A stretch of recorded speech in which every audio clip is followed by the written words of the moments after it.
ಪರಿಶುದ್ಧನಾಗಿರ್ತಕ್ಕಂಥ ನಮ್ಮ ಪರಲೋಕದ ತಂದೆಯಾಗಿರುವ ದೇವರೇ, ನಿಮಗೆ ವಂದನೆಗಳು, ಸ್ತೋತ್ರಗಳು ತಂದೆಯಾಗಿರುವ ದೇವರೇ. ಮತ್ತೊಂದು ಆವರ್ತೆ ನಿಮ್ಮ ಸುವಾರ್ತೆಯನ್ನು ಮಾಡೋದಕ್ಕೆ ಒಳ್ಳೆಯ ಅವಕಾಶವನ್ನು ನನಗೆ ಕಲ್ಪಿಸಿಕೊಟ್ಟಿದ್ದಕ್ಕಾಗಿ ನಿಮಗೆ ಕೃತಜ್ಞತೆಗಳು, ಸ್ತೋತ್ರಗಳು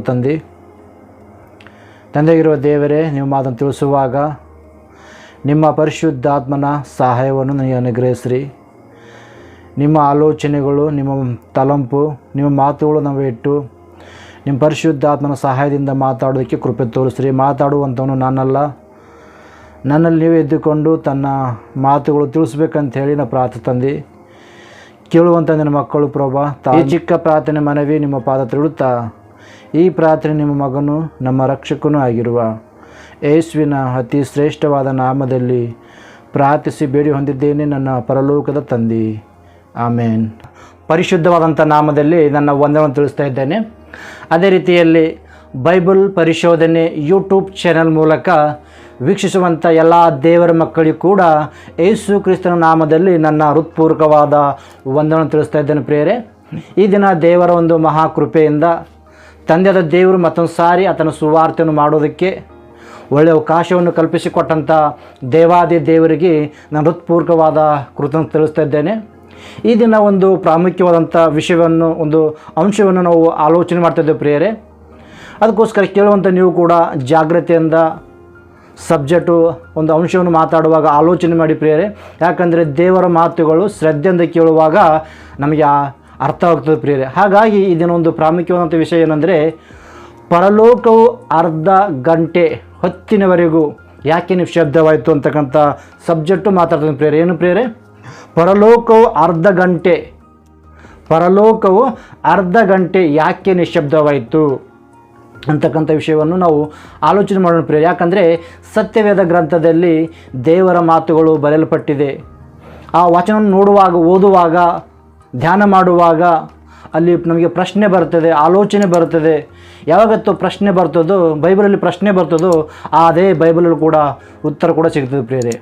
ಯಾಕಂದರೆ ಬೈಬಲ್ ಗ್ರಂಥದಲ್ಲಿ ನಮಗೆ ಪ್ರಶ್ನೆ ಬಂತಂದರೆ ಬೈಬಲಲ್ಲಿ ನಮಗೆ ಉತ್ತರ ಕೂಡ ಸಿಗುತ್ತೆ ಅಂತಕ್ಕಂಥ ಮಾತು ನಮ್ಗೆ ಜ್ಞಾಪಕ ಇರಬೇಕಾಗಿದೆ. ಯಾಕಂದರೆ ಪ್ರಕಟಣೆ ಗ್ರಂಥ 8ನೇ ಅಧ್ಯಾಯ 1ನೇ ವಚನದಲ್ಲಿ ನೋಡಿ ಒಂದು ಸಾರಿ ಏನು ಬರೆಯಲ್ಪಟ್ಟಿದೆ ಅಂತೇಳಿ.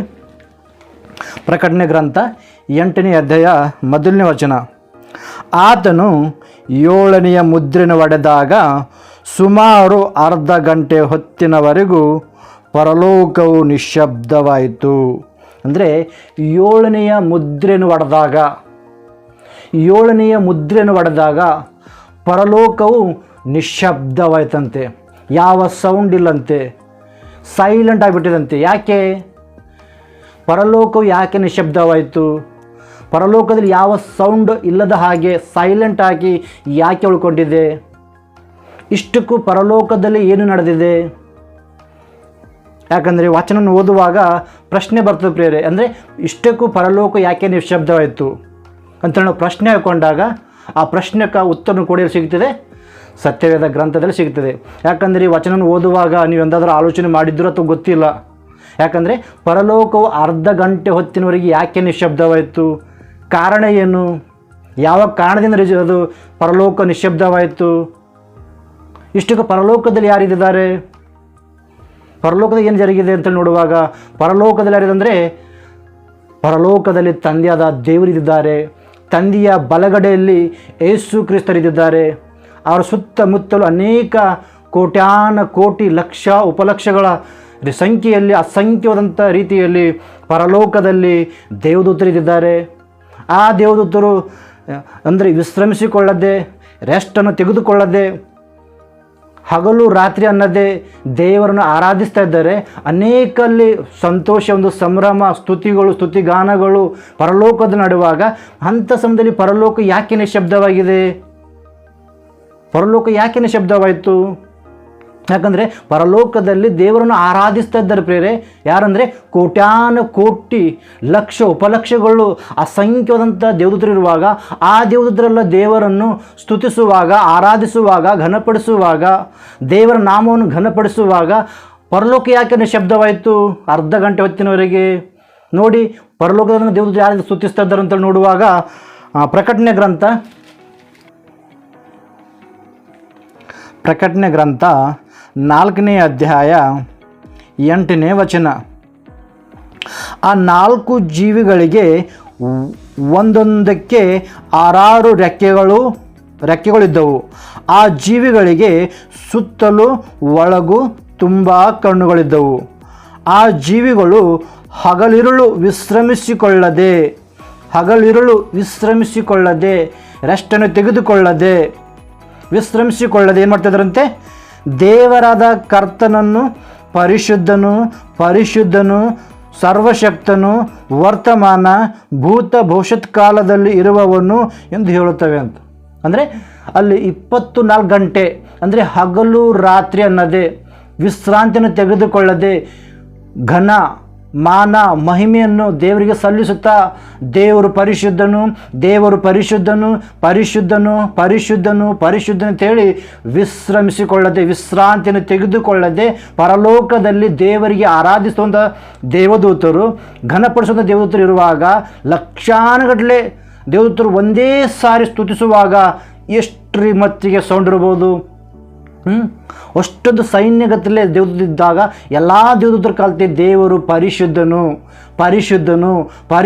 ಅಂತೇಳಿ ದೇವರಿಗೆ ಘನಪಡಿಸುವಾಗ, ಆರಾಧಿಸುವಾಗ ಎಷ್ಟು ಸೌಂಡ್ ಇರ್ತಿಲ್ಲ? ಹೌದಲ್ಲ? ಆಲೋಚನೆ ಮಾಡುವಾಗ ಅಂದರೆ ಅಷ್ಟೊಂದು ದೇವದೂತರಿದ್ದಾಗ, ಅಷ್ಟೊಂದು ದೇವದೂತರ ಕಲ್ತೆಲ್ಲ ದೇವರಿಗೆ ಆರಾಧಿಸುತ್ತಿರುವಾಗ, ಮತ್ತು ಪರಲೋಕವು ಅರ್ಧ ಗಂಟೆ ಹೊತ್ತಿನವರೆಗೆ ಯಾಕೆ ನಿಶಬ್ದವಾಯಿತು?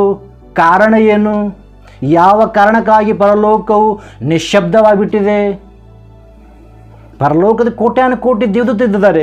ಆ ಕೋಟ್ಯಾನುಕೋಟಿ ದೇವದೂತರಿರುವಾಗ ಪರಲೋಕವು ಯಾಕೆ ನಿಶ್ಶಬ್ದವಾಯಿತು ಅಂತ ನೋಡುವಾಗ, ಅಂದರೆ ಯೇಸು ಕ್ರಿಸ್ತರು ಪರಲೋಕದಲ್ಲಿ ತಂದೆ ಬಳಿ ಇರುವಾಗ ಅಲ್ಲಿ ಅನೇಕ ಕೋಟ್ಯಾನುಕೋಟಿ ದೇವದೂತರಿದ್ದಾರೆ. ಕೋಟ್ಯಾನುಕೋಟಿ ದೇವದೂತರು ದೇವರಿಗೆ ಪರಿಶುದ್ಧನು ಸ್ತುತಿಸ್ತಾ ಇದ್ದಾರೆ. ಆದರೆ ಅಲ್ಲಿ ಯಾಕೆ ನಿಶ್ಶಬ್ದ ಅಂತ ನೋಡುವಾಗ, ತಂದೆಯಾದ ದೇವರು ತನ್ನ ಪ್ರಿಯ ಕುಮಾರನಾಗಿರ್ತಕ್ಕಂಥ ಯೇಸು ಕ್ರಿಸ್ತರಿಗೆ ಅಂದರೆ 2ನೇ ಸಾರಿ ಈ ಲೋಕಕ್ಕೆ ಕಳಿಸಿಕೊಡುವಾಗ, ಯೇಸು ಕ್ರಿಸ್ತರಿಗೆ ತನ್ನ ಮಗನಾಗಂತ ಈ ಲೋಕಕ್ಕೆ ಕಳಿಸಿಕೊಡುವಾಗ ಪರಲೋಕದಲ್ಲಿ ಕೋಟೆ ದೇವರು ಏನು ಹೇಳ್ತಾರೆ? ದೇವರು ಅಂದರೆ ಆತನ ಪಾದಗಳಿಗೆ ಅಡ್ಡ ಬೀಳಿರಿ ಅಂಥೇಳಿ ತಂದೆಯಾದ ದೇವರು ತನ್ನ ಮಗನಾಗಿರ್ತಕ್ಕಂಥ ಯೇಸು ಕ್ರಿಸ್ತರಿಗೆ ಅಡ್ಡ ಬೀಳಿರಿ ಅಂತ ಹೇಳ್ತಾನೆ ಪ್ರಿಯರೇ. ಯಾವಾಗಂದರೆ ಯೇಸು ಕ್ರಿಸ್ತರನ್ನು ತಂದೆಯಾದ ದೇವರು 2ನೇ ಸಾರಿ ಈ ಲೋಕಕ್ಕೆ ಕಳಿಸಿಕೊಡುವಾಗ ಪರಲೋಕದ ದೇವದೂತರು ಏನು ಹೇಳ್ತಂದರೆ ಆತನ ಪಾದಗಳಿಗೆ, ಯೇಸು ಕ್ರಿಸ್ತನ ಪಾದಗಳಿಗೆ ನೀವು ಅಡ್ಡ ಬೀಳಿ ಅಂತ ಹೇಳ್ತಂತೆ. ಒಂದ್ಸರಿ ನೋಡಿ, ವಚನ ಎಲ್ಲಿರುತ್ತೆ? ಇಬ್ರಿಯರಿಗೆ ಬರೆದ ಪತ್ರಿಕೆ 1ನೇ ಅಧ್ಯಾಯ 6ನೇ ವಚನ ಪ್ರಿಯರೇ, ಒಂದ್ಸರಿ ನೋಡಿ. ಇದಲ್ಲದೆ ಆತನು ತನ್ನ ಚೊಚ್ಚಲ ಮಗನನ್ನು ಭೂಲೋಕದೊಳಗೆ ತಿರುಗಿ ಬರಮಾಡುವಾಗ ದೇವರ ದೂತರೆಲ್ಲರೂ ಆತನಿಗೆ ಅಡ್ಡ ಬೀಳಲಿ ಎಂದು ಹೇಳುತ್ತಾನೆ. ಅಂದರೆ ಯೇಸು ಕ್ರಿಸ್ತರು 2ನೇ ಸಾರಿ ಈ ಲೋಕಕ್ಕೆ ಬರುವಾಗ ತಂದೆಯಾದ ದೇವರಿನ ತನ್ನ ದೂತರಿಗೆ ಯೇಸು ಕ್ರಿಸ್ತನ ಪಾದಗಳಿಗೆ ಬೀಳಿರಿ ಅಂತ ಹೇಳಿ ಹೇಳ್ತಿದ್ರಂತ ಪ್ರೇರೆ. ಹೇಳುವ ಸಮಯದಲ್ಲಿ ಯೇಸು ಕ್ರಿಸ್ತರು 2ನೇ ಸಾರಿ ಈ ಲೋಕಕ್ಕೆ ನ್ಯಾಯ ತೀರಿಸೋದಕ್ಕೆ ಈ ಲೋಕಕ್ಕೆ ಬರುವಾಗ, ಯೇಸು ಕ್ರಿಸ್ತರು ಪರಲೋಕದಿಂದ ತಂದೆ ಬಳಿಯಿಂದ 2ನೇ ಸಾರಿ ಲೋಕಕ್ಕೆ ನ್ಯಾಯ ತೀರಿಸೋದಕ್ಕೆ ಬರುವಾಗ ಕೋಟ್ಯಾನುಕೋಟಿ ದೇವದೂತ ಆತನ ಪಾದಗಳನ್ನು ಮುಚ್ಚಿ ಆತನ ಪಾದವನ್ನು ಆರಾಧಿಸಿ ಯೇಸು ಕ್ರಿಸ್ತನು ಸ್ತುತಿಸಿ, ಆ ಯೇಸು ಕ್ರಿಸ್ತನ ಜೊತೆಯಲ್ಲೇ ಕೋಟ್ಯಾನುಕೋಟಿ ದೇವದೂತರು 2ನೇ ಸಾರಿ ಲೋಕಕ್ಕೆ ಬರ್ತಾರೆ ಪ್ರಿಯರೇ. ಯಾಕೆ ಬರ್ತಾರೆ ಯೇಸು ಕ್ರಿಸ್ತ ಅಂದರೆ ಸರ್ವ ಮಾನವರಿಗೆ ನ್ಯಾಯ ತೀರಿಸೋದಕ್ಕೋಸ್ಕರ, ಪಂಚಭೂತಗಳನ್ನು ಲಯ ಮಾಡೋದಕ್ಕೋಸ್ಕರ, ದೇವರ ಮಕ್ಕಳಿಗೆ ಪರಲೋಕಕ್ಕೆ ಒಯ್ಯೋದಕ್ಕೋಸ್ಕರ ಯೇಸು ಕ್ರಿಸ್ತರು 2ನೇ ಸಾರಿ ಈ ಲೋಕಕ್ಕೆ ಬರ್ತಾರೆ ಪ್ರಿಯರೇ. ಬರುವಾಗ ಪರಲೋಕದಿರ್ತಕ್ಕಂಥ ಕೋಟ್ಯಾನುಕೋಟಿ ದೇವದೂತರು, ಎಲ್ಲ ಪ್ರಧಾನ ದೂತರು, ಅನೇಕ ಸೈನ್ಯ ಅಂದರೆ ಪರಲೋಕದ ಸೈನ್ಯವು, ಪರಲೋಕದಿಂದ ಕೋಟ್ಯಾನುಕೋಟಿ ದೇವದೂತರು ಯೇಸು ಕ್ರಿಸ್ತನ ಜೊತೆಯಲ್ಲಿ ಬರ್ತಾರೆ ಪ್ರಿಯರೇ. ಪರಲೋಕದ ಇಷ್ಟು ಯಾರಿದ್ದಾರೆ ಅಂತ ನೋಡಿ ಆಲೋಚನೆ ಮಾಡಿದ್ದೆವು. ಪರಲೋಕದಲ್ಲಿ ತಂದೆಯ ದೇವರಿದ್ದಾರೆ, ಆ ತಂದೆಯ ಬಲಗಡೆಯಲ್ಲಿ ಯೇಸು ಕ್ರಿಸ್ತರಿದ್ದಾರೆ. ಪರಲೋಕದಲ್ಲಿ ಕೋಟ್ಯಾನುಕೋಟಿ ದೇವದೂತರು ಇಷ್ಟೇ ಮಾತ್ರ ಪರಲೋಕದ ಇದ್ದಂಥದ್ದು. ಯಾರಿದ್ದಾರೆ? ಪರಲೋಕ ತಂದೆಯ ದೇವರು, ತಂದೆಯ ಬಲಗಡೆಯಲ್ಲಿ ಯೇಸು ಕ್ರಿಸ್ತರು, ಕೋಟ್ಯಾನುಕೋಟಿ ಲಕ್ಷಾನುಗಟ್ಟಲೆ ಅಸಂಖ್ಯವಂತ ದೇವದೂತರು ಇದ್ದಾರೆ ಪ್ರೇರೆ. ಪರಿಶುದ್ಧಾತ್ಮ ದೇವರಲ್ಲಿದ್ದಾರೆ ಅಂದರೆ ಇದೇ ಲೋಕದಲ್ಲಿ, ಭೂಲೋಕದಲ್ಲಿ ನಮಗೆ ಸಹಾಯಕರಾಗಿ ಇದೇ ಲೋಕದಲ್ಲಿ ಇದ್ದಿದ್ದಾರೆ. ಆದರೆ ಅಲ್ಲಿ ಪರಲೋಕದಲ್ಲಿ ತಂದೆಯ ದೇವರಿದ್ದಾರೆ, ಅದೇ ಪ್ರಕಾರ ಯೇಸು ಕ್ರಿಸ್ತ ಇದ್ದಿದ್ದಾರೆ, ಕೋಟ್ಯಾನು ಕೋಟಿ ದೇವದೂತರು ಇದ್ದಿದ್ದಾರೆ. ಆದರೆ ಯೇಸು ಕ್ರಿಸ್ತನಿಗೆ ತಂದೆಯ ದೇವರು ಎರಡನೇ ಸಾರಿ ಲೋಕಕ್ಕೆ ನ್ಯಾಯ ತೀರಿಸೋದಕ್ಕೆ ಕಳಿಸ್ಕೊಡುವಾಗ ಪರಲೋಕದಂಥ ಕೋಟ್ಯಾನು ಕೋಟಿ ದೇವದೂತರು, ಎಲ್ಲ ದೇವದೂತರು ಯೇಸು ಕ್ರಿಸ್ತನ ಜೊತೆಯಲ್ಲೇ ಬರ್ತಾರೆ ಪ್ರಿಯರೇ. ಎಲ್ಲಿರುತ್ತೆ ಮಾತು ಒಂದು ಸಾರಿ ನೋಡ್ತೀರಿ, ಮತ್ತಾಯನ ಬರೋ ಸುವಾರ್ತೆ 16ನೇ ಅಧ್ಯಾಯ, ಮತ್ತಾಯನ ಬರೋ ಸುವಾರ್ತೆ 16ನೇ ಅಧ್ಯಾಯ 27ನೇ ವಚನ ಒಂದು ಸಾರಿ ನೋಡಿ ಪ್ರಿಯರೇ. ಮತ್ತಾಯನ ಬರೋ ಸುವಾರ್ತೆ 16ನೇ ಅಧ್ಯಾಯ 27ನೇ ವಚನ, 16-27 ಏನು ಬರೆಯಲ್ಪಟ್ಟಿದೆ ಅಲ್ಲಿ? ಮನುಷ್ಯಕುಮಾರನು ತನ್ನ ತಂದೆಯ ಪ್ರಭಾವದೊಡನೆ ತನ್ನ ದೂತರ ಸಮೇತವಾಗಿ ಬರುವನು. ತನ್ನ ದೂತರ ಸಮೇತವಾಗಿ ಬರುವನು. ಏನು ಬರೆಯಲ್ಪಟ್ಟಿದೆ ಪ್ರಿಯರಲ್ಲಿ?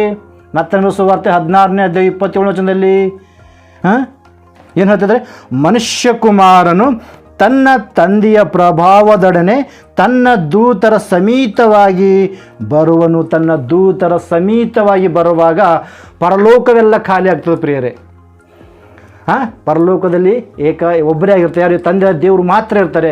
ಆದರೆ ಯೇಸು ಕ್ರಿಸ್ತರು ಎರಡನೇ ಸಾರಿ ಲೋಕಕ್ಕೆ ಬರುವಾಗ ಪರಲೋಕದಲ್ಲಿರ್ತಕ್ಕಂಥ ಕೋಟ್ಯಾನು ಕೋಟಿ ದೇವದೂತರು ಯೇಸು ಕ್ರಿಸ್ತನ ಜೊತೆಯಲ್ಲೇ ಬರುವಾಗ ಪರಲೋಕ ಖಾಲಿಯಾಗಿರುತ್ತೆ ಪ್ರಿಯರೇ. ಹಾಗಾಗಿ ಪರಲೋಕ ಏನಾಗ್ತದೆ? ನಿಶ್ಶಬ್ದವಾಗಿರುತ್ತೆ. ಪರಲೋಕದಿಂದ ಕೋಟ್ಯಾನು ಕೋಟಿ ದೇವರು ಸ್ತುತಿಸುವಂಥ ದೇವದೂತರೇ ಯೇಸು ಕ್ರಿಸ್ತನ ಜೊತೆಯಲ್ಲಿ ಎರಡನೇ ಸಾರಿ ಲೋಕಕ್ಕೆ ಬರುವಾಗ, ದೇವದೂತರೆಲ್ಲ ಅದರ ಜೊತೆಯಲ್ಲಿ ಬರುವಾಗ ಪರಲೋಕ ಏನಾಗುತ್ತೆ? ನಿಶ್ಶಬ್ದ. ಯೇಸು ಹೆಂಗೆ ಬರ್ತಾರಂತೆ? ತನ್ನ ತಂದೆಯ ಪ್ರಭಾವದೊಡನೆ ಬಹು ಮಹಿಮೆಯಿಂದ ಕೂಡಿದವನಾಗಿ, ಬಹು ರೌದ್ರವುಳ್ಳವನಾಗಿ, ಮಹಾರೌದ್ರವುಳ್ಳವನಾಗಿ ಈ ಲೋಕಕ್ಕೆ ನ್ಯಾಯ ತೀರಿಸೋದಕ್ಕೋಸ್ಕರ ಬರುವಾಗ ಯೇಸು ಕ್ರಿಸ್ತನ ಜೊತೆಯಲ್ಲಿ ಕೋಟ್ಯಾನು ಕೋಟಿ ದೇವದೂತರು ಅದನ್ನ ಜೊತೆಯಲ್ಲಿ ಬರುವಾಗ ಪರಲೋಕವೆಲ್ಲ ಖಾಲಿ ಆದಾಗ ಪರಲೋಕದಲ್ಲಿ ಏನಾಗುತ್ತೆ? ನಿಶ್ಶಬ್ದ, ಯಾವ ಸೌಂಡ್ ಇಲ್ಲ. ಯಾಕೆಂದರೆ ಯಾರನ್ನೂ ಇಲ್ಲ ಅಲ್ಲಿ.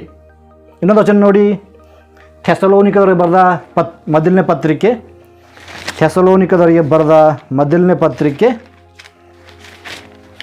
3ನೇ ಅಧ್ಯಾಯ 13ನೇ ವಚನ ನೋಡಿ ಏನು ಬರೆಯಲ್ಪಟ್ಟಿದೆ? ಥೆಸಲೋನಿಕದವರಿಗೆ ಬರೆದ ಮೊದಲನೇ ಪತ್ರಿಕೆ 3ನೇ ಅಧ್ಯಾಯ 13ನೇ ವಚನ. ನಮ್ಮ ಕರ್ತನಾದ ಯೇಸು ನಿಮ್ಮ ಹೃದಯಗಳನ್ನು ದೃಢಪಡಿಸಿ ತನ್ನ ಎಲ್ಲ ಪರಿಶುದ್ಧ ಪರಿವಾರ ಸಮೇತ ಪ್ರತ್ಯಕ್ಷನಾದಾಗ ಹೆಂಗೆ ಬರ್ತಾರಂತೆ? ಯೇಸು ಕ್ರಿಸ್ತರು ಎಲ್ಲ ತನ್ನ ಪರಿಶುದ್ಧ ದೇವದೂತರೊಟ್ಟಿಗೆ, ಎಲ್ಲ ಸೈನ್ಯದೊಟ್ಟಿಗೆ, ಎಲ್ಲ ಪರಿವಾರದ ಸಮಸ್ತಗಳಲ್ಲಿರುತ್ತೆ. ಪರಲೋಕದಿಂದ ಎಲ್ಲ ದೇವದೂತರೊಟ್ಟಿಗೆ ಪರಲೋಕದಿಂದ ಭೂಲೋಕಕ್ಕೆ ನ್ಯಾಯ ತೀರಿಸಲಿಕ್ಕೆ ಬರುವಾಗ ಪರಲೋಕವೆಲ್ಲ ಖಾಲಿಯಾಗಿರೋದ್ರಿಂದ ಪರಲೋಕದಿಂದ ಎಲ್ಲ ದೇವದೂತರು ಯೇಸು ಕ್ರಿಸ್ತನ ಜೊತೆಯಲ್ಲಿ ಬರೋದರಿಂದ ಪರಲೋಕ ಏನಾಗುತ್ತೆ? ಅರ್ಧ ಗಂಟೆ ಹೊತ್ತಿನವರೆಗೆ ನಿಶ್ಶಬ್ದ ಆಯ್ತಂತ. ಅರ್ಧ ಗಂಟೆ ಅಂದರೆ ಅದು ನಮ್ಮ ಆಲೋಚನೆ ಪ್ರಕಾರ ಅಲ್ಲ, ಅಂದರೆ ನಾವು ಯಾವ ರೀತಿ ಲೆಕ್ಕ ಕಟ್ತೀವಿ ಆ ಲೆಕ್ಕ ಪ್ರಕಾರ ಅಲ್ಲ, ಅದು ದೇವ್ರ ಲೆಕ್ಕ ಪ್ರಕಾರ. ಅರ್ಧ ಗಂಟೆ ಅಂದರೆ ನಮಗೆ ಅರ್ಥ ಆಗೋ ರೀತಿಗೋಸ್ಕರ. ಅಂದರೆ ಅಲ್ಲಿ ಪರಲೋಕ ಏನಾಗಿದೆ? ನಿಶ್ಶಬ್ದವಾಗಿದೆ ಅಂತ. ಯಾಕೆಂದರೆ ಪರಲೋಕದಿಂದ ಯೇಸು ಕ್ರಿಸ್ತನ ಜೊತೆಯಲ್ಲಿ ಅನೇಕ ಕೋಟ್ಯಾನು ಕೋಟಿ ದೇವತರು ಬರುವಾಗ ಪರಲೋಕ ಏನಾಗಿದೆ ಪ್ರಿಯರೇ? ನಿಶ್ಶಬ್ದವಾಗಿದೆ ಅಂತ ಅರ್ಥ ಪ್ರಿಯ. ಯಾಕಂದರೆ ಪ್ರಕರಣದಿಂದ ನೋಡಿದೆಯಲ್ಲ, ಅರ್ಧ ಗಂಟೆವರೆಗೆ ಪರಲೋಕ ನಿಶ್ಶಬ್ದ ಆಯ್ತಂದರೆ ಯಾಕಾಗಿದೆ ಅಂದರೆ ಯೇಸು ಕ್ರಿಸ್ತರು ಎರಡನೇ ಸಾರಿ ಲೋಕಕ್ಕೆ ಬರುವಂಥ ಸಮಯದಲ್ಲಿ ಪರಲೋಕದಕ್ಕಂಥ ಕೋಟ್ಯಾನು ಕೋಟಿ ದೇವದೂತರು ಆತನ ಜೊತೆಯಲ್ಲಿ ಬರ್ತಿದ್ದದಕ್ಕೋಸ್ಕರ ಪರಲೋಕ ಏನಾಗಿದೆ? ನಿಶ್ಶಬ್ದವಾಗಿದೆ ಅಂತ ಪ್ರಿಯರೇ. ಪರಲೋಕ ಏನಾಗಿದೆ? ಸೈಲೆಂಟ್ ಆಗಿಬಿಟ್ಟಿದೆ. ಯಾಕಂದರೆ ಪರಲೋಕದ ಯಾರನ್ನೂ ಇಲ್ಲ. ಯಾಕೆ ಯೇಸು ಪ್ರಭುವಿಗೆ ಬರ್ತಂದರೆ ಭೂಮಿ ಇರ್ತಕ್ಕಂಥ ಸರ್ವ ಮಾನವರನ್ನು ನ್ಯಾಯ ತೀರಿಸೋದಕ್ಕೋಸ್ಕರ ಬರ್ತಿದ್ದಾರಂತೆ. ಮತ್ತು ಯೇಸು ಕ್ರಿಸ್ತರು ನ್ಯಾಯ ತೀರಿಸೋದಕ್ಕೋಸ್ಕರ ಈ ಲೋಕಕ್ಕೆ ಬರುವಾಗ ನಮ್ಮ ಜೀವಿತ, ನಿಮ್ಮ ಜೀವಿತ ಯಾವ ರೀತಿ ಇದೆ ಅಂತೇಳಿ ನಮ್ಮ ಹೃದಯವನ್ನು ಆಲೋಚನೆ ಮಾಡಿಕೊಳ್ಳೋಣ, ನಮ್ಮನ್ನು ನಾವು ಪರಿಶೋಧನೆ ಮಾಡಿಕೊಳ್ಳೋಣ. ಯಾಕಂದರೆ ನಾವು ಯೇಸು ಕ್ರಿಸ್ತನು ಎರಡನೇ ಸಾರಿಯಲ್ಲಿ ಬರುವಾಗ ನಮ್ಮನ್ನು ನಾವು ಸರಿಪಡಿಸ್ಕೊಂಡಿದ್ದೇವಾ? ನಮ್ಮನ್ನು ನಾವು ಪವಿತ್ರರಾಗಿದ್ದೇವಾ? ನಮ್ಮನ್ನು ನಾವು ವಾಕ್ಯಾನುಸಾರ ನಮ್ಮ ಜೀವಿತ ಇದೆಯಾ? ನಮ್ಮನ್ನು ನಾವು ಪರಿಶೋಧನೆ ಮಾಡ್ಕೊಳ್ಬೇಕಾಗಿದೆ ಪ್ರಿಯರೇ. ಯಾಕಂದರೆ ಯೇಸು ಕ್ರಿಸ್ತನು ಮೊದಲನೇ ಶತಮಾನದಲ್ಲಿ ಬಂದಾಗ ಎಲ್ಲ ಪಾಪದಲ್ಲಿರ್ತಕ್ಕಂಥ ಎಲ್ಲ ಜನರನ್ನು ಕ್ಷಮಿಸೋದಕ್ಕೋಸ್ಕರ ಎಲ್ಲ ಲೋಕದ ಪಾಪ ನಿವಾರಣೆ ಮಾಡೋಕ್ಕೋಸ್ಕರ ಮೊದಲನೇ ಶತಮಾನದಲ್ಲಿ ಮೊದಲನೇ ಸಾರಿ ಬಂದಿರತಕ್ಕಂಥದ್ದು ಎಲ್ಲ ಮಾನವ ಪ್ರೀತಿ ಮಾಡಿ ಮಾನವ ರೂಪವನ್ನು ಧರಿಸಿಕೊಂಡು ಕರುಣೆ ಉಳ್ಳವನಾಗಿ ಯೇಸು ಕ್ರಿಸ್ತನು ಮೊದಲನೇ ಸಾರಿ ಬಂದಿದ್ದರು ಪ್ರಿಯರೇ. ಆದರೆ ಯೇಸು ಕ್ರಿಸ್ತನು ಎರಡನೇ ಸಾರಿ ಬರುವಾಗ ರಕ್ಷಕನ ಆಗಿರ್ತಕ್ಕಂಥ ಯೇಸು ಕ್ರಿಸ್ತನು ಶಿಕ್ಷಕನಾಗಿ ಬರ್ತಾನೆ ಪ್ರಿಯರೇ. ಅಂದರೆ ಮೊದಲನೇ ಶತಮಾನದ ಬಂದಿರತಕ್ಕಂಥ ಯೇಸುಪ್ರಭು ಯಾವ ರೀತಿ ಅಂದರೆ ರಕ್ಷಕನಾಗಿ ಎಲ್ಲ ಮಾನವರನ್ನು ರಕ್ಷಿಸಬೇಕಂತೇಳಿ ರಕ್ಷಕನಾಗಿ ಈ ಲೋಕಕ್ಕೆ ಬಂದಿದ್ದರು ಪ್ರಿಯರೇ ಮೊದಲನೇ ಸಾರಿ ಬಂದಾಗ. ಆದರೆ ಇವಾಗ ಎರಡನೇ ಸಾರಿ ಬರುವಾಗ ಆ ರಕ್ಷಕನೇ ಶಿಕ್ಷಕನಾಗಿ ಬರ್ತಾನೆ. ಶಿಕ್ಷಕನ ಬಂದಾಗ ನಮ್ಮನ್ನು ನಾವು ಕರೆಕ್ಟಾಗಿ ಇದ್ದಿದ್ದೇವೆ ಇಲ್ಲ, ನಮ್ಮನ್ನು ನಾವು ಪರಿಶೋಧನೆ ಮಾಡಿಕೊಳ್ಬೇಕು. ನಮ್ಮ ಜೀವಿತ ಹೇಗಿದೆ, ವಾಕ್ಯಾನುಸಾರವೇ ನಮ್ಮ ಜೀವಿತ ಇದೆಯಾ? ಯೇಸು ಕ್ರಿಸ್ತನು ಎರಡನೇ ಸಾರಿ ಬಂದಾಗ ಆತನ ಜೊತೆಯಲ್ಲಿ ನಾವು ಪರಲೋಕಕ್ಕೆ ಹೋಗ್ತೇವಾ ಅಥವಾ ಹೋಗಲ್ವಾ ಅಂಥೇಳಿ ನಮ್ಮನ್ನು ಆಲೋಚನೆ ಮಾಡಬೇಕಾಗಿದೆ. ಯಾಕಂದರೆ ಯೇಸು ಪ್ರಭುನ ಜೊತೆ ಒಂದು ವೇಳೆ ನಾವು ಹೋಗಿಲ್ಲ ಅಂದರೆ ನಿತ್ಯವಾದಂಥ ನರಕಕ್ಕೆ ಜಾರಿ ಹೋಗಬೇಕಾಗ್ತದೆ ಪ್ರಿಯರೇ. ಯಾಕಂದರೆ ನರಕದಲ್ಲಿರ್ತಕ್ಕಂಥ ಬೆಂಕಿ ಆರೋದಿಲ್ಲ, ನರಕದಲ್ಲಿ ಕಡಿತಕ್ಕಂಥ ಹುಳ ಸಾಯೋದಿಲ್ಲ. ಆ ಬೆಂಕಿ ಯುಗ ಯುಗಾಂತರ ಇರ್ತಕ್ಕಂಥ ನಿತ್ಯವಾದ ಶಿಕ್ಷೆ ಪ್ರಿಯರೇ. ಆ ನಿತ್ಯ ಶಿಕ್ಷೆ ಬೇಕಾ ಅಥವಾ ಯೇಸು ಜೊತೆ ಹೋದರೂ ನಿತ್ಯ ಜೀವ ಇದೆ, ಅದನ್ನು ಕೂಡ ಶಾಶ್ವತವಾಗಿರುತ್ತೆ ನಿತ್ಯ ಜೀವ. ಅಂದರೆ ಯೇಸು ಕ್ರಿಸ್ತನು ಬರುವಂಥ ಎರಡನೇ ಸಾರಿ ಬರುವಾಗ ನಾವು ಯಾವ ರೀತಿ ಇರಬೇಕು? ಕ್ರಿಸ್ತನು ಹೇಳಿದಂಥ ಮಾರ್ಗದಲ್ಲಿ, ಕ್ರಿಸ್ತ ನಮಗೆ ಬೋಧಿಸುವಂಥ ಮಾರ್ಗದಲ್ಲಿ ಒಂದು ವೇಳೆ ನಡೆದೇ ಅಂದರೆ ಯೇಸು ಕ್ರಿಸ್ತನು ಎರಡನೇ ಸಾರಿ ಬರುವಾಗ ನಿತ್ಯ ಜೀವ ಕೊಡಲಿಕ್ಕೆ ಬರ್ತಿದ್ದಾರೆ ಪ್ರಿಯರೇ. ಅದಕ್ಕೋಸ್ಕರ ನಮ್ಮನ್ನು ಪರಿಶೋಧನೆ ಮಾಡಿಕೊಂಡು ಕ್ರಿಸ್ತನಲ್ಲಿ ಇದ್ದೇವಾ ಇಲ್ವಾ ಅಂತೇಳಿ ನಮ್ಮನ್ನು ನಾವು ಪರಿಶೋಧನೆ ಮಾಡಿಕೊಂಡು ನಮ್ಮ ಜೀವಿತವನ್ನು ನಾವು ಸರಿಪಡಿಸ್ಕೊಂಡ್ರೆ ಯೇಸು ಕ್ರಿಸ್ತನ ಜೊತೆಯಲ್ಲಿ ಎರಡನೇ ಸಾರಿ ಬರುವಾಗ ಆತನ ಜೊತೆಯಲ್ಲಿ ನಿತ್ಯ ಜೀವನ ಪಡೆದುಕೊಳ್ಳೋಕೆ ಹೋಗ್ತೇವೆ. ಒಂದು ವೇಳೆ ನಮ್ಮ ಜೀವಿತ ಸರಿಗಿಲ್ಲ ಅಂದರೆ ನಿತ್ಯ ನರಕಕ್ಕೆ ಗುರಿಯಾಗ್ತೇವೆ.